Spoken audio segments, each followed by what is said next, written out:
Good evening, everybody. I'm audible. Only two people are there, so just wanted to check.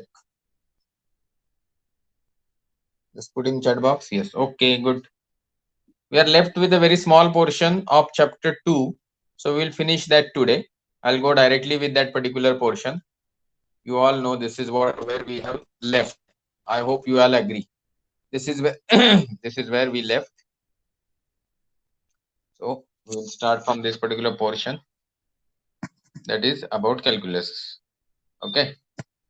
So probably you are in a 11th standard, so you may not be knowing about the calculus.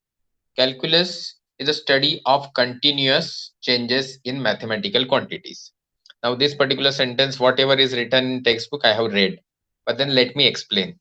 You can understand very easily that when we talk about any mathematical expression, it is normally, suppose 2x plus 3y is equal to 5.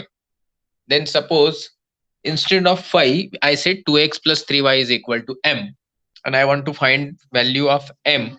Then obviously 2x plus 3y. So suppose I know x as a 2 and y as a 3. Then 2 into 2, 4, and 3 into 3, 9. So 9 plus 4, 13. That is the value of m we will be getting when we will be substituting what is, that is x is equal to 2 and y is equal to 3 in the expression which I just said you orally.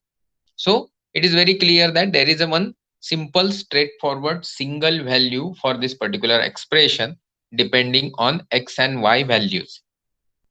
But if I say that I'm talking about some variation which is continuous over some period of time and which is represented by various values of x and y, then now you will understand that what I'm trying to tell.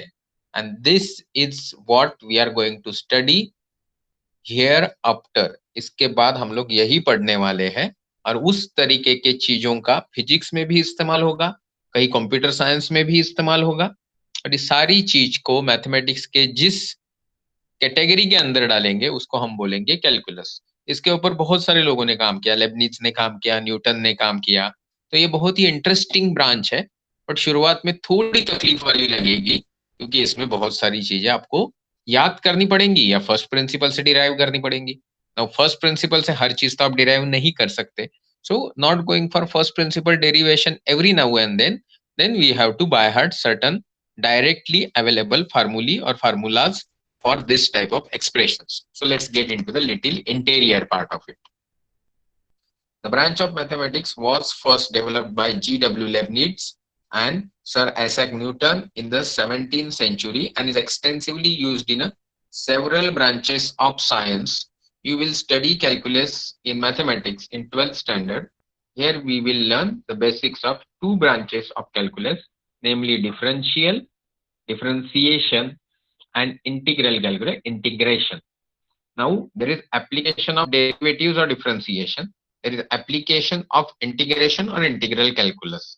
These all things will be learned by you in mathematics day by day in 11th and 12th, and this fundamental which is newly learned in 11th and 12th will be used during your further application oriented studies like engineering or so.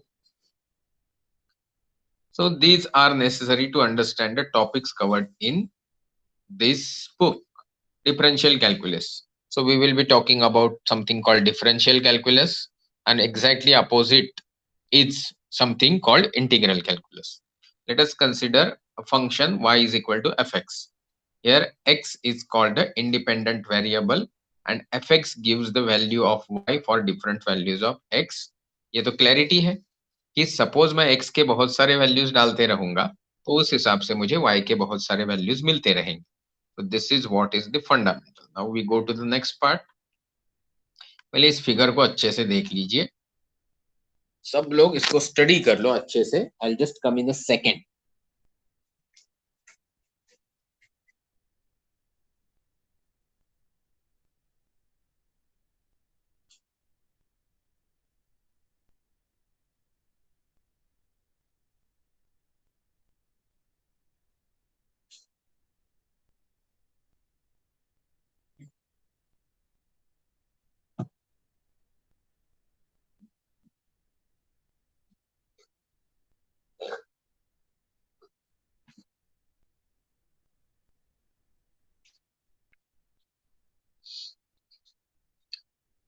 देखिए dependent variable for example x could be the position of particle जैसे हमने बोला था ना y is equal to f x. तो x क्या है और y क्या है इसका ये लोग वहां यहाँ पे डिस्क्रिप्शन दे रहे हैं और डिस्क्रिप्शन में बता रहे हैं कि suppose x could be the position of particle moving along x axis and y could be velocity at that position. तो जैसे कि आपको यहाँ नीचे ग्राफ में दिखाया प्लॉटिंग में कि y नाम की एक चीज है जो x के हिसाब से बदल रही है। तो x is a various positions, then y can be the position, उस पोजीशन पे जो पार्टिकल की वेलोसिटी है वो। तो अभी अगर हम उसको एक्सप्लेन करते जाएंगे तो मैं जानबूझ के व्हाइट बोर्ड नहीं इस्तेमाल कर रहा हूँ क्योंकि यहाँ जो लिखा है वो समझने के लिए काफी डिटेल में है। We can thus draw graph of y against x। जो नीचे फिगर मैंने आपको 15 सेकंड के लिए देखने के लिए बोला था वहां पे उन्होंने बताया कि let a and b be the 2 points giving the values of x is equal to x0 and x is equal to x0 plus delta x. Delta s is a small increment in the x. The slope of straight line joining a and b is given by tan theta delta y by delta x. यहाँ जो भी चीजें हम कर रहे हैं ये आप फर्स्ट प्रिंसिपल से कर रहे हैं, ये अच्छे से समझ लो। पहले तो पहली पोजीशन थी x0, दूसरी पोजीशन थी x0 plus delta x, then y is equal to x0 may be the velocity, y function of x0 plus delta x is maybe the velocity at position with an incremental position of delta x। और ये जो A B line दिखाई है इसका slope अगर निकालना है और उस स्लोप को अगर मैं बोलूं कि it is delta, it is theta, मतलब ये वाली चीज की हम बात कर रहे हैं, ये जो मैंने रेड वाला मार्किंग किया, तो you can very easily understand कि tan theta is nothing but what, tan theta is nothing but your adjacent by front वाला जो साइन है वो बाय एडजेसेंट, मतलब simply delta y by delta x and tan inverse करेंगे तो theta is equal to tan inverse of this. तो मतलब ये जो चीज हम देखते जा रहे हैं ये स्लोप हमको अंडरस्टैंडिंग मिला फर्स्ट प्रिंसिपल से। तो ये फर्स्ट प्रिंसिपल मैं इसलिए बोल रहा हूँ कि जिसको फंडामेंटल से डिराइव किया जाता है दैट इज फर्स्ट प्रिंसिपल। तो यहाँ पे tan theta is equal to delta x by delta y मिल गया। Now if we make delta x smaller, point B will come closer to A. If we keep making delta x smaller, मतलब अगर मैं इस delta x को छोटा करते जाऊं तो धीरे धीरे B पॉइंट जो है A की तरफ मूव करने लगेगा, धीरे धीरे धीरे आते वो A के साथ मर्ज हो जाएगा। बट A के साथ जब B मर्ज हो जाएगा तो डेल्टा x क्या हो जाएगा, delta x will be almost zero. So अगर इसी चीज को हम एक पर्टिकुलर मैथमेटिकल एक्सप्रेशन में डालेंगे तो it will come, that is limit x delta x tends to 0, delta x going to 0 and is written as limit delta x tends to 0। in this limit the line AB extended on both sides to P and Q will become the tangent to the curve at A। मतलब क्या कि ये जो एक तरीके से segment दिख रही है उस सेगमेंट की जगह हो जाएगी सिंपली एक लाइन। और वो लाइन किस तरीके से दिखेगी, वो इस तरीके से दिखेगी। तो ये जो पॉइंट ए है, जैसे ही डेल्टा एक्स टेंड्स टू 0 हो जाएगा ऑटोमेटिकली बी ए की जगह आके रुक जाएगा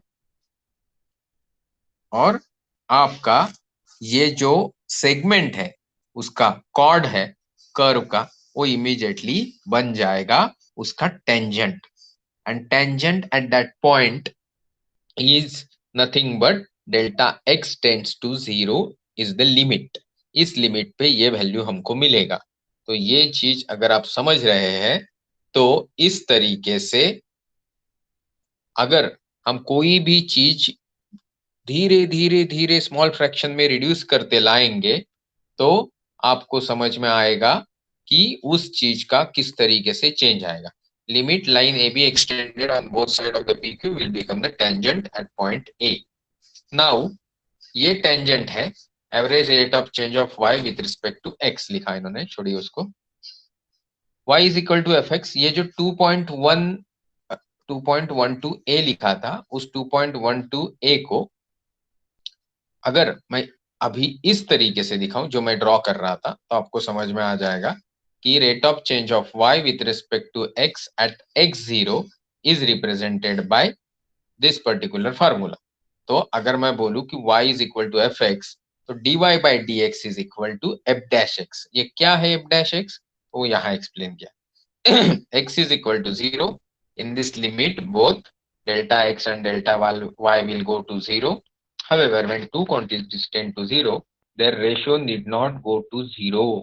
In fact, limit x tends to 0, delta y by delta x become the slope of tangent shown by PQ in figure 2.12. ये theoretical part मैं आपको बता चुका हूँ।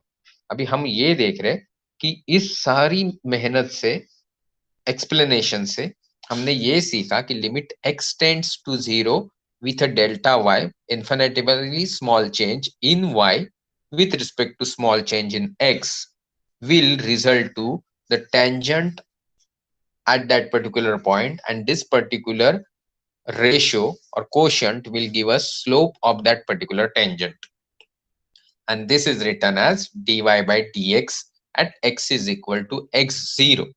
x0 means x tending to 0। अगर ये बात है तो इसका हमें क्या फायदा है, ये यहाँ पे बताने की कोशिश कर रहे हैं। सो जो हमने अब तक किया उसमें क्या बताया कि change in a y from what, y plus delta y was the final value minus y which was the original value divided by infinitesimally small or smaller change in x is nothing but dy by dx at x is equal to 0। वो आया किस तरीके से कि dy by dx, वहां y क्या है, y is nothing but fx, तो y is nothing but fx, ये जो यहाँ y है ये एक्चुअली fx है, तो ये fx वहां डाल दिया, तो इस एक्सप्रेशन में हमको ये मिला और ये मिला और ये तो नीचे है ही।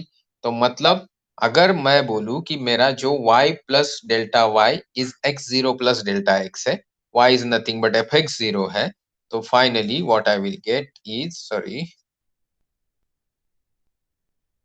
what we will get is we can drop the subscript 0 and write general formula that dy by dx is nothing but final value of x, function x बोल देते हैं, माइनस fx फंक्शन x, पहला वाला था final, दूसरा वाला था original, divided by change in x।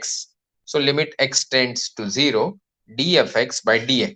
आप बोलेंगे ये सब चीज करने के बाद करना क्या है, करना कुछ नहीं कि इस एक्सप्रेशन से इस तरीके से साइन x हो, सिंपल x हो या e रेस टू x हो या कोई भी मैथमेटिकल एंटिटी हो, उस एक्सप्रेशन को आप उसका डेरिवेटिव्स इस तरीके से मतलब इस पर्टिकुलर एक्सप्रेशन से आप ढूंढ सकते हो।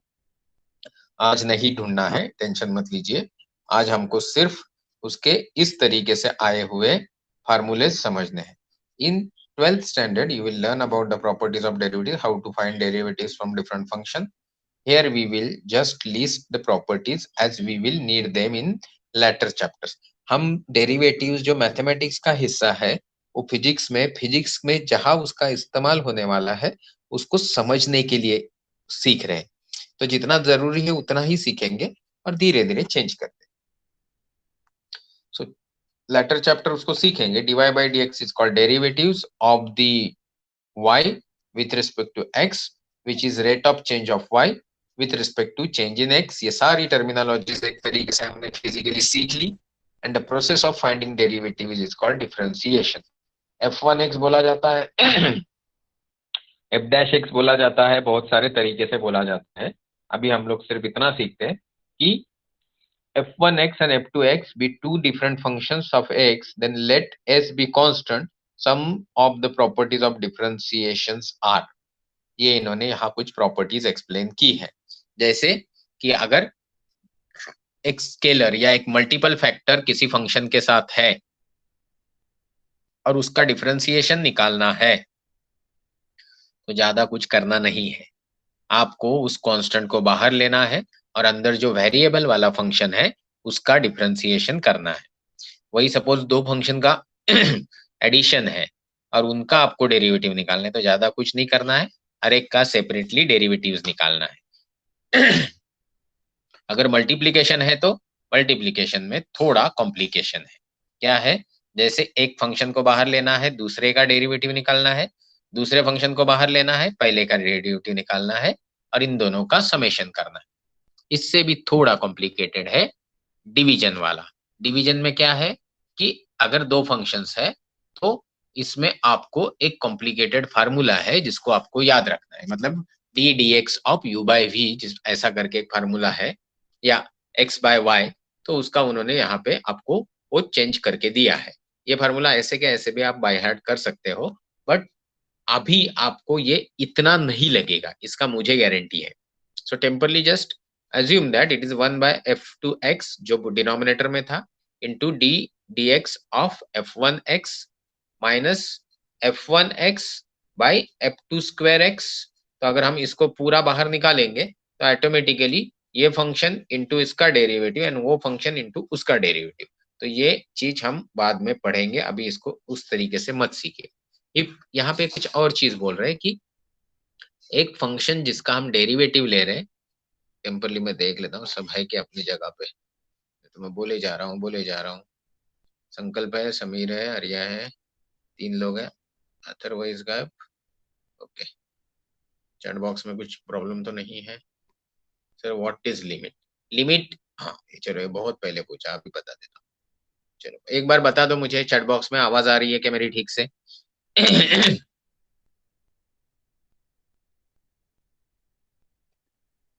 ठीक है, देखो संकल्प लिमिट क्या है?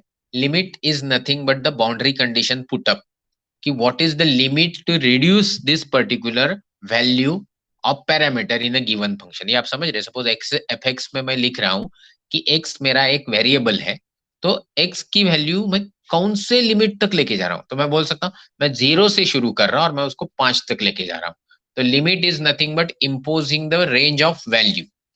ये लिमिट में, जरा तुम लिमिट में रहना, ऐसा हम बोलते हैं ना। मतलब जाओ ही ज्यादा बदतमीजी मत करो, बट बदतमीजी नहीं करना मतलब बात भी नहीं करना या बिल्कुल चेहरे पे स्माइल भी नहीं लाना है, ऐसा नहीं है ना। तो there is one limit set. So vocabulary point of view English में जिस तरीके से हम लिमिट वर्ड का इस्तेमाल करते हैं वही यहाँ मैथमेटिकली किया है। सिर्फ यहाँ लिमिट इम्पोज किया गया है on the values of the given variable. Okay, अच्छा, yes, yes, yes, yes. Okay, sir. So in text, it means x is reduced to, right. X is reduced to zero नहीं. X is tending to zero but not reaching the zero. हम जब बात करते हैं कि it is extremely small quantity, मतलब ये तो नहीं होता कि ये जीरो है। इसलिए तो उन्होंने बोला कि अगर मैं दोनों को जीरो की तरफ लेके जा रहा हूं, मतलब उनका रेशो जीरो नहीं है। बीच में हमने ये स्टेटमेंट पढ़ा, तो उस स्टेटमेंट का अर्थ यही होता है, we are not talking about reaching anything to the final destination of zero, but it is about to be zero, but it is yet not zero. That is what is limit. Exactly इसके उल्टा हम काम करेंगे। ये limit और derivatives की बात करें, इसके एग्जैक्टली उल्टा होता है इंटीग्रेशन में। तो वो ये आप पकड़ के चलो कि जो भी चीज यहाँ आपको बताई जाती है, 11th is a starting period of 12th and 12th is a starting period of engineering and all related fields जिसमें आप जाते हो। तो वहां जो आपको इस्तेमाल करना है उसका ये 2 सालों में मास्टरी करना है। और डेरिवेटिव्स और इंटीग्रेशन में गिन के एक 20-20 फार्मूले हैं, और वो इतने आसान है कि आप बोर्ड पे ये अपने एक A4 साइज या A3 साइज पेपर पे लिख के आपके स्टडी रूम में लगा दो, तो मेरे को लगता है 2 दिन में वो बाय हार्ट हो जाएंगे। ऐसे ही देखा देखी में, उसको ज्यादा पढ़ने की भी जरूरत नहीं पड़ेगी। सो कम टू दिस पार्ट। यहाँ मैं बात कर रहा था कि इन केस यू हैव एक फंक्शन जो दूसरे फंक्शन पे डिपेंडेंट है, जैसे F x is the function which is already function, मतलब y is a function of x, so y we say y is equal to fx, but ये x जो है वो एक्चुअली दूसरे एक चीज पे डिपेंडेंट है, वो है t। तो एक्चुअल डेरिवेटिव इस तरीके से आएगा कि d dx ऑफ fx, जो मैंने यहाँ पे दिखाया, d dx ऑफ fx, तो d dx ऑफ ये किया, तो पहले हमने लिखा d dx ऑफ fx, और x किस पे डिपेंडेंट है? तो t पे। तो d dx of t dt, मतलब d dt ऑफ x। तो dfx d dt of fx is equal to d dx of fx into d dt of x। तो इस तरीके से हमने fx जो इंट्रिंसिकली x है और t का फंक्शन है उसको खोल के हमने यहाँ पे बता दिया।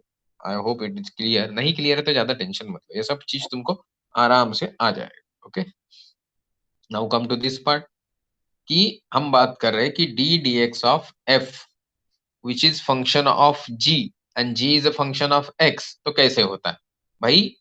f डैश gx मतलब आपको f dash is d dx, derivative of gx निकालना ही है, बट डेरिवेटिव ऑफ g भी निकालना है जो x का फंक्शन है, मतलब दोनों के डेरिवेटिव्स निकलेंगे और मल्टीप्लीकेशन होगा। अभी आप बोलोगे ये ऊपर वाले से अलग कैसे है? तो ऊपर में जो था वो फंक्शन बदल रहा था जिसके रिस्पेक्ट में हम डेरिवेटिव्स निकाल रहे थे, एक था x और दूसरा था t। यहाँ पे दोनों x के function,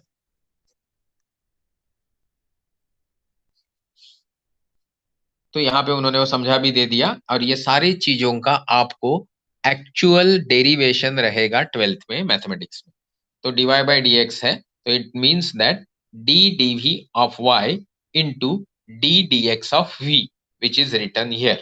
Okay, the derivatives of some simple functions and x are of x are given below. अभी ये आपकी थोड़ी जान खाएगा, तकलीफ देगा, आपको इसमें ज्यादा दिमाग लगाना नहीं है।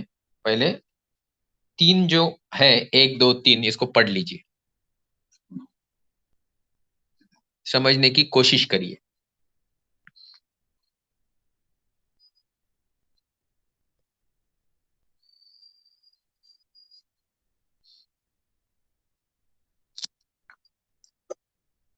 अभी आप बोलेंगे कि इसमें क्या समझना है, तो पहले मैं देखना चाह रहा था कि गलती से आपने कुछ चैट बॉक्स में लिखा क्या। चैट बॉक्स में आपने कुछ नहीं लिखा है, तो हम चलते हैं अपने स्क्रीन पे। यहाँ पे उन्होंने बता दिया कि suppose x raise to n है और उसका मुझे डिफरेंशिएशन करना है, तो डेरिवेटिव निकालने के लिए मैं क्या करूंगा? कुछ नहीं करना है, जो इंडेक्स है मतलब x रेस टू n है उस n को मैं सामने मल्टीप्लाइंग फैक्टर की तरह ले लूंगा और वहां उसकी पावर एक से घटा दूंगा। सिंपली आई वांट टू से कि मेरे पास x क्यूब है और मुझे उसका d dx of x cube निकालना है, then I will just do 3 into x raised to 3 minus 1 which happens to be x square. So 3x square is the derivative of x cube. ये आपको समझ में आया होगा ऐसी उम्मीद करता हूं, नहीं आया तो मुझे थोड़ा टाइम दीजिए, मैं व्हाइट बोर्ड में चला जाता हूं ताकि आपको आसानी। What I am trying to do here is, suppose मुझे d d x of x raise to n होता है n into x raise to n minus one, तो यहां मैं एन को 3 से रिप्लेस कर दूं तो यहाँ भी 3 से रिप्लेस कर दूंगा, यहाँ भी 3 से रिप्लेस कर दूंगा, तो जवाब आ जाएगा 3 into x raise to 3 minus one which is 2। So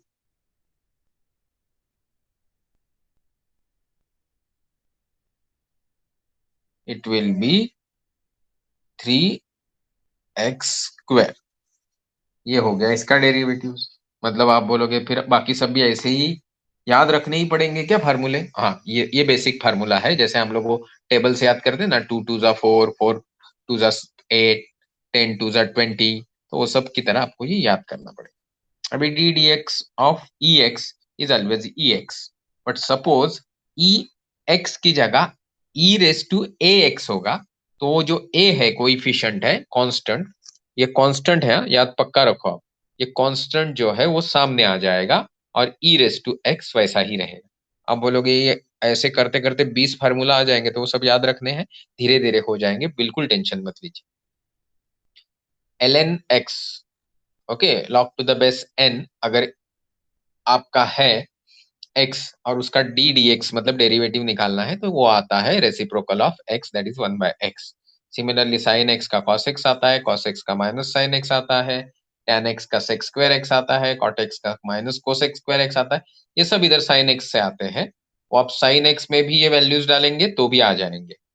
cos x का minus cosec x and cot x आ जाता है।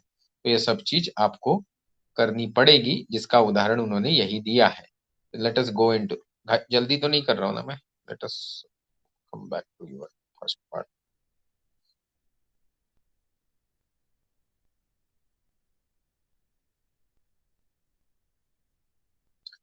अच्छा ठीक है, हाँ ठीक है। अभी मुझे बताओ, किसी को कुछ डाउट तो नहीं है जो मैं बता रहा हूं उसमें? नहीं दिख रहा है doubt, so will not get into that. Come to this part. This is our first problem. fx is equal to x raised to 8.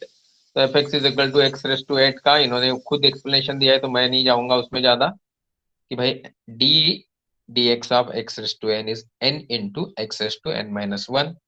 तो यहाँ n 8 है, तो ऑटोमेटिकली जवाब आ जाएगा 8x raised to 7। तो I hope it is nothing very complicated, will go further. फिर बोला कि fx is equal to x cube plus sin x। इसका मतलब क्या होता है इस सवाल का, कि सब जगह डेरिवेटिव निकालना है। एक्स क्यूब का भी निकालना है जो आएगा 3x स्क्वायर, और साइन एक्स का निकालना है जो आएगा cos x। यही cos x होता तो आता था माइनस साइन एक्स। तो कैसे निकाला देख लेते हैं। दोनों फंक्शन का सेपरेट सेपरेट डेरिवेटिव किया, और फिर derivative of sine x cos x आया। तो इस पूरे चीज का डेरिवेटिव निकालते वक्त x cube is 3x square और साइन एक्स का cos x आया। तो ये भी हो गया। अभी तीसरे पे चलते हैं। अभी मल्टीप्लीकेशन आ गया।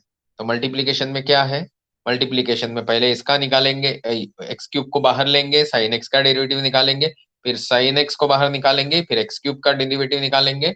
उस तरीके से फार्मूले से जाएंगे। तो फार्मूला क्या है पहले देख लेते हैं फिर से एक बार। देखिए, मैं जैसे बोला वैसे इसका प्लस उसका, और दोनों का एक एक derivative. Okay, let's get into this. देख लीजिए, सेम टू सेम पुटअप किया, तो एक्स क्यूब बाहर निकाला तो साइन एक्स का डेरिवेटिव हमने पिछले प्रॉब्लम में देखा, तो कॉस एक्स आ गया। और एक्स क्यूब का डेरिवेटिव हमको निकालना है, तो that is nothing but 3x square. और साइन एक्स तो मल्टीप्लीकेशन में ही है। एक्चुअली थोड़ा गलती किया है उन्होंने लिखने में, उनको इस तरीके से लिखना चाहिए था, ये साइन एक्स जो है उसको यहाँ लिखना चाहिए था प्लस के बाद में, मतलब यहाँ पे। तो आपको ऐसा नहीं लगता था कि उसका भी डेरिवेटिव निकालना है, तो उनकी वो गलती, उनको माफ कर दीजिए आप लोग। तो this is what is your derivatives.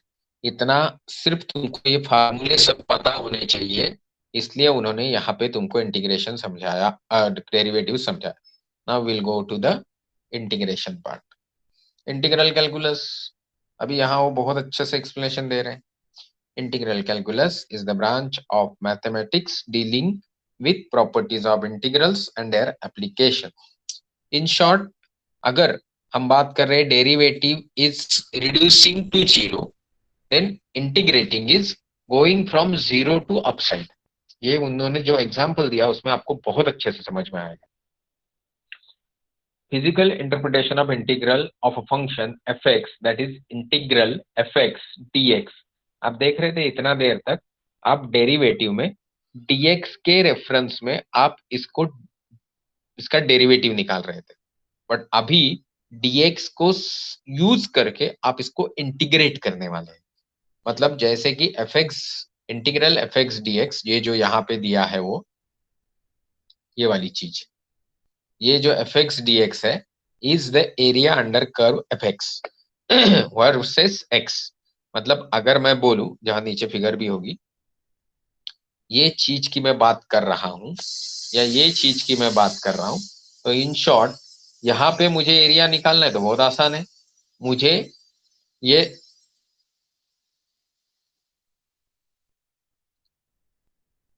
ये जो राइट एंगल है इसका एरिया निकालना है, फिर ये ट्रायंगल का एरिया निकालना है, फिर दोनों को जोड़ देना है।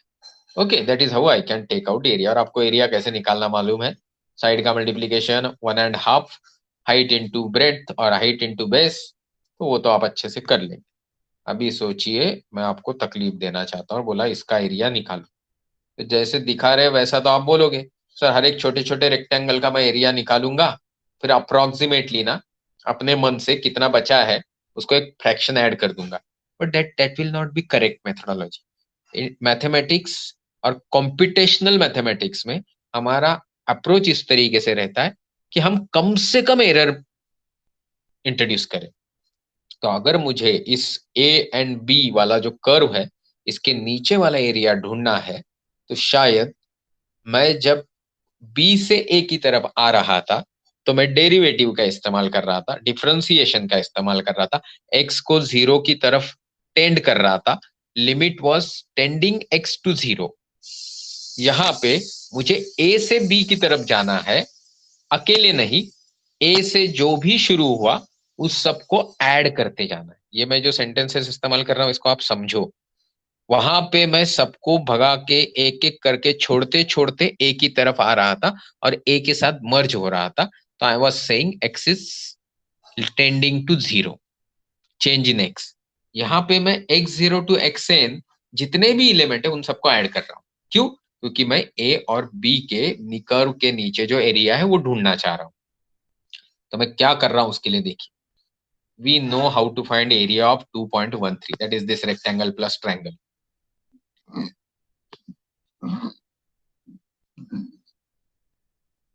ये आपने देख लिया। We have shown y which is function of x, a and b being the 2 points। तो भाई y जो है यहाँ पे y axis मतलब always vertical axis which is function of x, और a and b दो डिस्क्रीट पॉइंट है। तो आप देख ही रहे हो कि वहां पे उनका अगर हम एरिया निकालेंगे तो एड अप कर देंगे, फिर वो आपको लेके आ गए एरिया अंडर कर्व। और जो मैंने आपको एक्सप्लेनेशन दिया था उसके मद्देनजर अब हम इसको पढ़ेंगे। The area under curve straight line from x is equal to a to x is equal to b, पढ़ लीजिए, x is equal to a to x is equal to b, okay, is shown by shaded area. I hope आपके दिमाग में है वो। This can be obtained as a sum of the areas of rectangle ABCD f of a into f of b minus a, and the area of the triangle ABC is equal to half b minus a function of b and minus function of a। तो ठीक है, वही मतलब अगर triangle की बात करें तो half bread into height, and rectangle की बात करेंगे तो भाई ब्रेड इंटू विड्थ और लेंथ इंटू विड्थ। 2.13 की जहां जब बात कर रहे हैं B, another function of x, we do not have simple formula to calculate area under this curve। For this calculation we use simple trick, we divide the area into large number of vertical strips जैसे मैंने बताया था। We assume thickness width of each strip to be small, that it can be assumed to be rectangle as shown in figure, and add the areas of this rectangle, thus the area under curve is given by, ऐसे पहले इसको देख के रखो, एक एक rectangle को हम ऐड करने की बात कर रहे हैं, which will be given as a function of x। तो देखिए area under curve is I starting from 1 reaching to the n, and summation of area of a1 a2 a3 a4 a n, इतने सारे rectangle areas का मैं सम करता हूं। फिर से एक बार,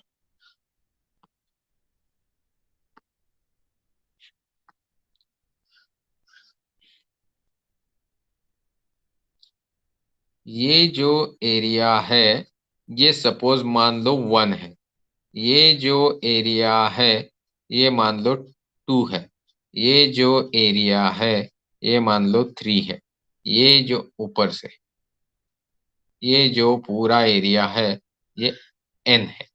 इनको पकड़ के वो बोल रहे हैं कि हम इन सबको सम कर रहे हैं, और सम करके आप उनको ऐड करोगे तो समेशन के बारे में तो आपको मालूम है, सम करोगे तो then you will get i is equal to n x i minus 1 to f x i. ये आपको बताने की जरूरत नहीं कि ये जो एरिया अंडर कर्व का एक्सटेंडेड की ये जो ट्रायंगल AI है इसका एरिया क्या है. Triangle where n is the number of strips. Delta AI is the area of ith strip. Okay. As the strips are not really rectangles, the area calculated above is not exactly equal to the area under curve. However, as we increase the, अभी यहाँ ये जरूरी चीज है. मैं बोल रहा था कि मैं रेक्टेंगल की बात कर रहा हूँ, बट छोटा छोटा एरिया मेरा छूटते जा रहा है. और ये छोटा छोटा एरिया छूटेगा तभी जब मैं कम रेक्टेंगल इस्तेमाल करूंगा. बट आप जस्ट सोचिए कि ये फिगर में आपको कितने रेक्टेंगल अप्रोक्सीमेटली दिख रहे हैं. 1 2 3 4 5 6 7 8 9 10 की जगह मैंने यहाँ पे 1000 रेक्टेंगल बना दी. छोड़ो यार, 1000 नहीं बनाए, 10,000 बना दी. छोड़ो यार, 10,000 नहीं, मैंने यहाँ 10 लाख रेक्टेंगल बनाए. क्या अभी हर रेक्टेंगल सही मायने में कर्व को टच करता हुआ जाएगा? ऑलमोस्ट. तो वहां पे x0 ही रहेगा, बट xn जो है वो x 10 लाख रहेगा. और मुझे 1 से शुरू करते 10 लाख तक रेक्टेंगल के एरिया की अगर मैं सम करूंगा तो मुझे मिलेगा उस पर्टिकुलर एरिया का टोटल, जो होगा एक्चुअल एरिया, जिसमें एरर कम से कम होगी. So, however, as we increase n, the sum of areas of rectangle gets closer to actual area under the curve and becomes equal to it in a limit n tends to 10 lakhs. ये यहाँ मैं जानबूझ के infinity है, फिर भी मैं 10 lakhs बोल रहा हूँ. But then what is infinity? Infinity is infinite. Not 10 lakhs, not 10 crore, not 10 billion, not 10 trillion. It is tending to the infinity. So anything tending to zero and taking you from big area to small area to give some result is derivative, and something starting from some finite point and tending to some infinite point is nothing but integral calculus. मगर अगर मैं बोलूं कि integration addition है तो derivative या differentiation subtraction है या डिवीजन है. मतलब मैथमेटिक्स में हम दो ही एक्सप्रेशन सीखते हैं, एक है एडिशन, एक है सब्ट्रैक्शन. एडिशन का बड़ा भाई होता है मल्टीप्लिकेशन और सब्ट्रैक्शन का बड़ा भाई होता है डिवीजन. वैसे ही एडिशन का पार्ट मतलब इंटीग्रेशन और सब्ट्रैक्शन का पार्ट मतलब डेरिवेटिव्स. इस तरीके से आप इनडायरेक्टली 1 to 1 मत बोलिए, बट इनडायरेक्टली इस तरीके से इसका मतलब होता है. So as we have understood कि limit n tends to infinity for the value I is equal to 1 to n, where n is infinity, we get area under curve as limit n tends to infinity summation I is equal to 1 to n xi minus 1 into fxi.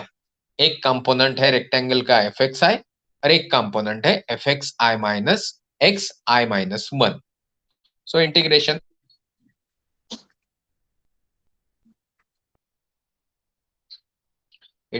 helps us in getting exact area if the change is really continuous. That is, n is really infinite. It is represented as, अभी जो संकल्प ने सवाल पूछा था कि sir ये limit क्या है, तो लिमिट यहाँ ये है कि इतनी देर मैं बात कर रहा था कि मेरा n इंफिनिटी तक जा रहा है. शुरू कहाँ से हो रहा है? 1 से शुरू हो रहा है. अभी 1 से नहीं शुरू हो रहा है, x शुरू हो रहा है a से और जा रहा है b तक. और मैं बोल रहा हूं कि इस पर्टिकुलर डोमेन में मुझे कुछ निकालना है और फंक्शन है fx, जो इंटीग्रेट किस फंक्शन के बेसिस पे करेंगे हम लोग? वो इंटीग्रेट करेंगे या सम करेंगे या ऐड करेंगे या बढ़ाएंगे continuously on the basis of changes in x, that is dx, and is called definite integral. दोनों बाउंड्री फिक्स हो गया, एक फिक्स हो गया x is equal to a, दूसरी फिक्स होगी x is equal to b, तो ये डेफिनाइट इंटीग्रल होगा. Thus, x is equal to a, x is equal to b, fx dx is limit n tends to infinity, I is equal to, यहाँ पे उन्होंने l डाल दिया, limit to n i minus o, वही values है जिसमें आपकी एक शुरुआती वैल्यू है i और दूसरी वैल्यू है, बाद की वैल्यू है i माइनस l, मतलब लेंथ का फैक्टर. उन्होंने, मैं ऊपर गलती से 1 बोल रहा था, that is a length factor. क्योंकि लेंथ की मेजरमेंट ले रहा है। The process of obtaining integral is called integration. We can also write fx is equal to capital Fx is equal to integral small fx into dx. Fx is called indefinite without any limit on x. Integral of fx, that is small fx, differentiation is reverse process to that of integration. तो यहाँ पे उन्होंने बता दिया, पर उसके पहले मैं आपके चैट बॉक्स को देखना चाहता हूँ।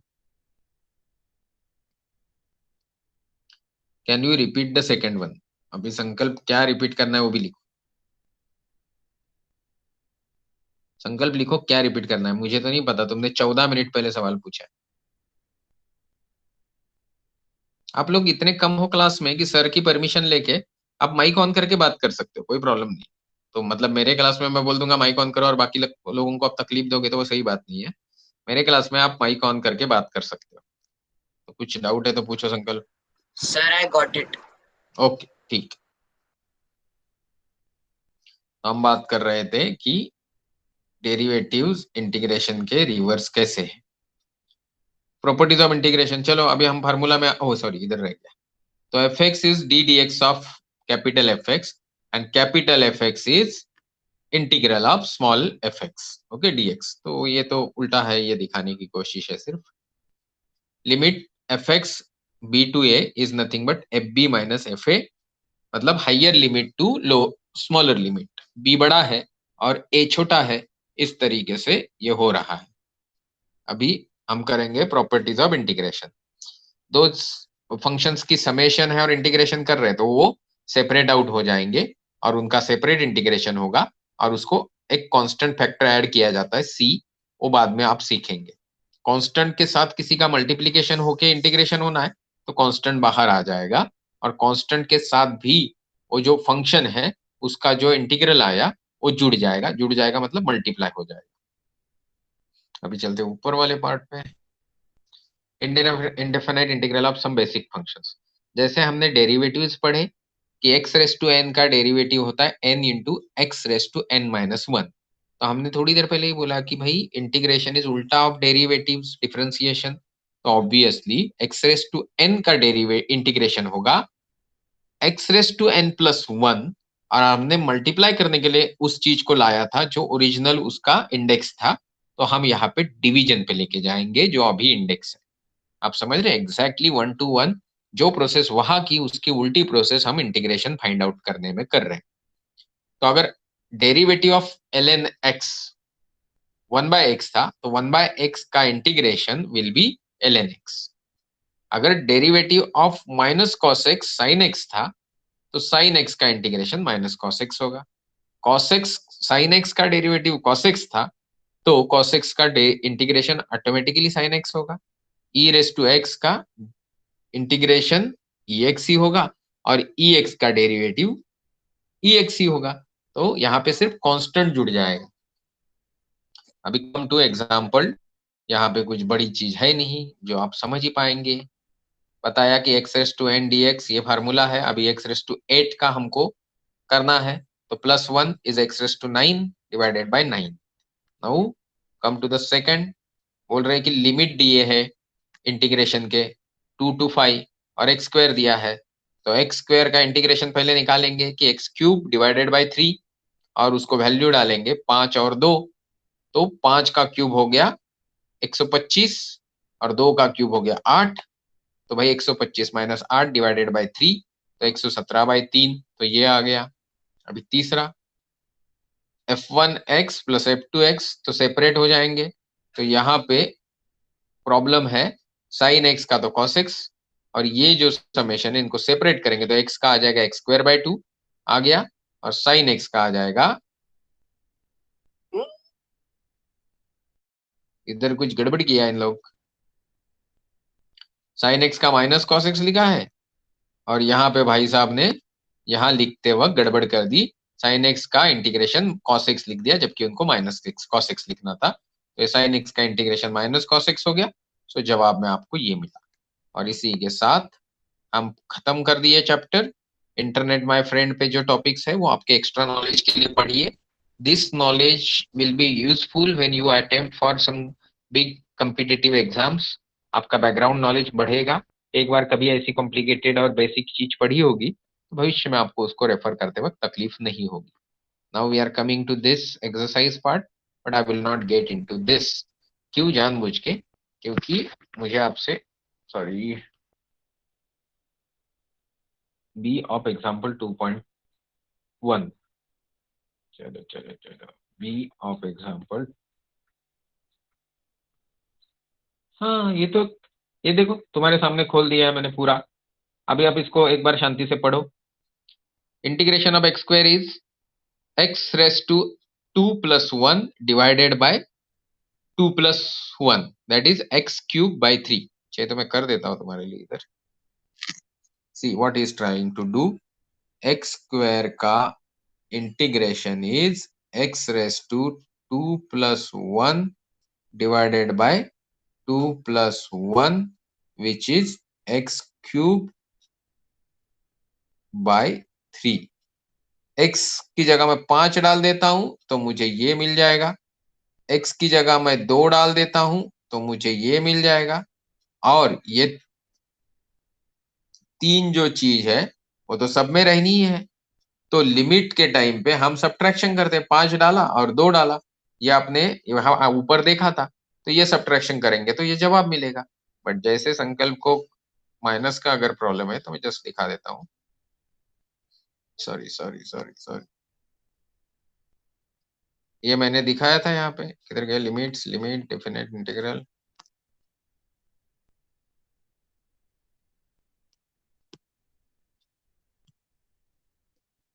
ये देखिए, एफ एक्स की वैल्यू दो इंटीग्रेशन के लिमिट्स के बीच में डालनी है, बी और ए के. तो मुझे इंटीग्रेशन निकाल के एक्स की जगह पहले बी मतलब बड़ी वैल्यू, फिर माइनस करना है छोटी वैल्यू डाल के. तो ये रेंज जो है ए टू बी, उसके बीच में जो मुझे फंक्शन का वैल्यू है टोटल, वो आ जाएगा. वही हमने यहाँ पे किया, जो बी आपने एक्सप्लेन करने बोला यहाँ पे. Okay, I go to chat box. Okay, ठीक है. तो आज चैप्टर 1 चैप्टर 2 मेरी तरफ से खत्म हो गया. शंकर सर वैसे ही फिजिक्स ले रहे हैं. जिस दिन हम लोग ये 11th खत्म करेंगे, मोस्टली बाय दिसंबर और जनवरी, उसके बाद हम 12th शुरू कर देंगे. कुछ लोगों ने बहुत अच्छा फीडबैक दिया कि तनुजा मैडम बहुत अच्छा पढ़ा रही है. और आप, कुछ लोगों का तो ये मतलब ये है कि सब टीचर बहुत अच्छा पढ़ा रहे हैं. तो ये बहुत अच्छी बात है कि हमको अच्छे टीचर मिले और आपको अच्छा फायदा हो रहा है. तो ये जो फायदा हो रहा है, इसमें हो क्या रहा है कि आप 2-3 बच्चे अटेंड करते हो, टीचर्स को वी पे सेम सम. तो 3 की जगह 10, 10 की जगह 20, 20 की जगह 30, 40 हो जाएंगे. तो आपको ये समझ में आना चाहिए. बट बहुत सारे बच्चों को ये समझ में नहीं आता है. कुछ मामले में आप लोगों का जो समझ है उसका थोड़ा इश्यू है कि by introducing your friends we are not going to make some good money. But इससे कोरम बिल्ड होता है कि इसको प्रॉब्लम आया तो वो समझेगा, उसको प्रॉब्लम आया तो ये समझाएगा. जैसे अभी संकल्प को ही अकेले को डाउट आता है. ओके, बाकी लोगों को डाउट नहीं आता, मतलब शायद वो पढ़ते नहीं या उनको सब मालूम है. बट ये जो 10-20 की स्ट्रेंथ होती है उस क्लास में ये आसान होता है. फिर सिंसियरिटी भी ठीक से आप लोगों की नहीं है. कुछ लोग लेट आते हैं. मतलब अगर सपोज अभी 7 बजे का क्लास है तो 7 बजे आपको आना चाहिए. अभी सूरज शायद थोड़ा दूर रहता है तो उसका नेटवर्क का प्रॉब्लम हो सकता है. So today we stop. Next time your class will, Monday class may not happen, but physics will continue with Shankar sir, Mangalam sir. Chemistry will continue with Aarti madam, Aditya sir, and Tanuja madam. Mathematics will continue with Shankar sir and Mangalam sir. Okay, so thank you very much. You can leave the class. Tata, bye bye. If you have any doubts, you can ask me.